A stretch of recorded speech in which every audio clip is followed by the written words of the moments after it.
PS কম্পিউটারে আপনাকে স্বাগত। আজ আপনাদের দেখাবো এমএস এক্সেলে কোনো টেবিলকে আপনি কিভাবে পেজের যে কোনো জায়গায় মুভ করবেন।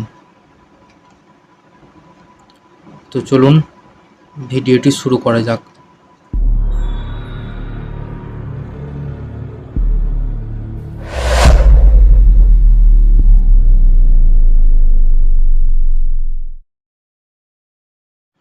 তো আমি এমএস ওয়ার্ড ওপেন করে নিয়েছি। তো আমি এখানে কিছু লিখছি।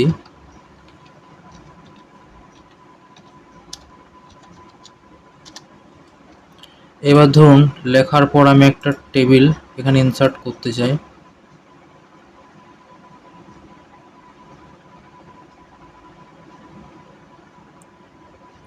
যেখানে 6টা কলাম এবং 6টা রো রয়েছে।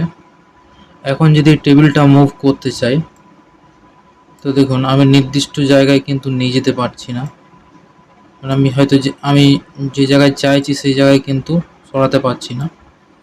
মানে টেবিলটা যেটা স্মুথভাবে আমি যে কোনো জায়গায় সরাবো সেটা কিন্তু দেখবেন দু এক সময় ঠিক হয়ে উঠছে না। তো সেটা কীভাবে করবেন, তাই প্রথমে টেবিলটা ডিলিট করে নিই। তো তার জন্য আপনি প্রথমে টেবিল ইনসার্ট না করে আপনি প্রথমে একটা টেক্সট বক্স ড্র করে নেবেন।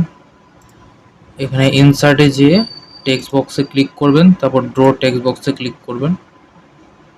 আপনি টেক্সট বক্সটা আপনার যতটা প্রয়োজন ততটা ড্র করে নেবেন। এবার এখানে আপনি লিখতে পারেন, কিন্তু আমরা লেখার জায়গায় এখানে আমরা টেবিল ইনসার্ট করব। এখানে টেক্সট বক্সের উপরে ক্লিক করে ইনসার্ট ট্যাবে যাওয়ার পর এখানে টেবিলে ক্লিক করব। আপনার কলাম রো অনুযায়ী আপনি টেবিল নিয়ে নেবেন। দেখুন নিয়ে নিয়েছি। এবার আপনি টেক্সট বক্সটাকে অ্যাডজাস্ট করে নেবেন যতটা আপনার প্রয়োজন। এবার এই টেক্সট বক্সে ক্লিক করে আপনি দেখুন যেখানে খুশি এটাকে মুভ করতে পারবেন। চাইলে আপনি কিবোর্ড থেকেও মুভ করতে পারবেন। দেখুন কিবোর্ডে up down, left right, up down যে অ্যারো কিগুলো রয়েছে সেই অ্যারো কি প্রেস করেও আপনি মুভ করতে পারবেন। এবার টেক্সট বক্সের বর্ডারটা আপনাকে রিমুভ করতে হবে, তা নাহলে দেখতে খারাপ লাগছে। তা টেক্সট বক্সটাতে ক্লিক করবেন, ক্লিক করার পর এখানে ফরম্যাট ট্যাবে যাওয়ার পর এখানে সেভ আউটলাইনে নো আউটলাইন করবেন এবং সেভ ফিলে নো ফিল করে নেবেন।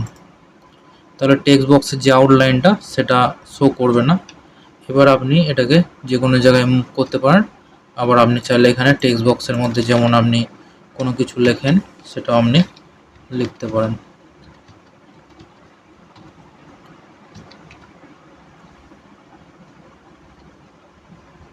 এখানে টেক্সট বক্সের আপনি র্যাপিংটা চেঞ্জ করে নিতে পারেন, তাহলে আপনি টেক্সটের উপরেও এটাকে মুভ করতে পারবেন।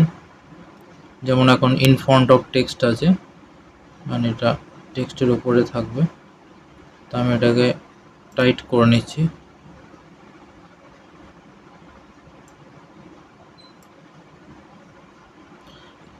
এইভাবে আপনি সেট করে নিতে পারেন।